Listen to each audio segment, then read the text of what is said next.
Apes driver ojol linglung usai antar penumpang, motor dan ponsel raib, nangis baru sadar dihipnotis. Nasib apes dialami seorang driver ojol bernama Herman. Ia berubah linglung setelah mengantar seorang penumpang pada Senin 27 November 2023 malam. Betapa kagetnya Herman setelah menyadari barang berharganya mendadak hilang. Hal itu disadari warga Jati Jajar, Depok itu setelah pulang dari mengantar penumpang. Herman pun tak sadar perjalanan sendirian di daerah Tanjung Priok.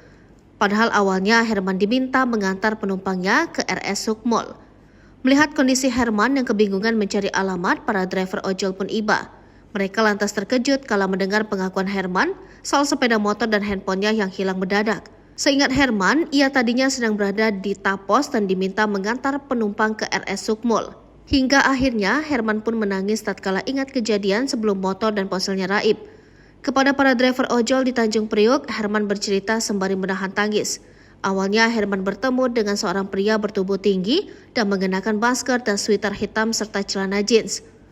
Tengah menunggu penumpang di dekat RS Koja, Herman pun bertemu pria misterius tersebut. Kala itu sang penumpang minta diantarkan ke RS Sukmul oleh Herman tapi tanpa aplikasi. Tak menolak, Herman pun tancap gas mengantar penumpang tersebut ke daerah tujuan.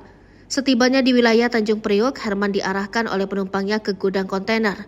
Di momen itulah Herman dihipnotis pelakunya hingga motor dan ponselnya dibawa kabur. Dalam kondisi linglung, Herman pun mencari pos satpam terdekat. Tak menemukan orang sama sekali, Herman akhirnya berjalan kaki sejauh nyaris 1 kilometer.